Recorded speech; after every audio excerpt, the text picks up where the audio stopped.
মালিক রে আমি বড় পাপী, আমি বড় গুনাহগার। ও দয়ার আল্লাহ, আমি 10 বছর তোমার গোলামি করি নাই, আমি 20 বছর গোলামি করি নাই। আল্লাহ আজকে মনিরুল ইসলাম শরীয়তপুরি আমার ভাই শোনা গেছে তোমারে বন্ধু বানাইলে ওই জান্নাত পাওয়া যাবে। মালিক রে তুমি আমারে দাও না মাফ কইরা। যুবক রে যদি কেউ আল্লাহরে বন্ধু বানাইতে পারে তার কোনো আর চিন্তা নাই, তার চিন্তার কারণ নাই গো বাবা।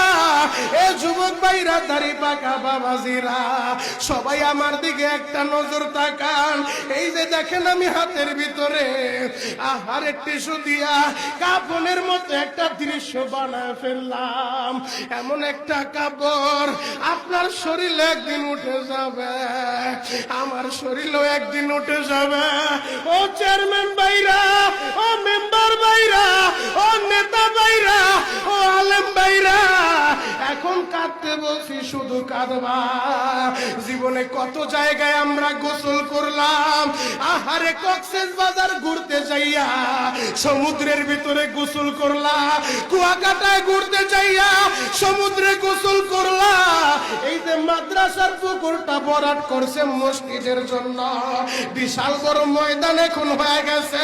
এই পুকুরের ভিতরে কত মানুষ গোসল করছে, আবার পিছনে একটা বিরাট পুকুর হয়ে গেছে, ওই পুকুরে কত মানুষ গোসল করবে।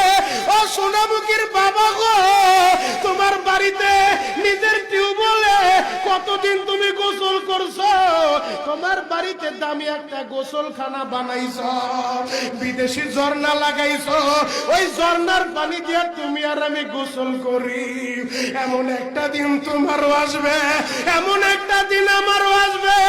আহার ওই ঝর্ণার পানির গোসল আমার হবে না, পুকুরের পানির গোসল হবে না, আমার আপনার একটা গোসল দিবে।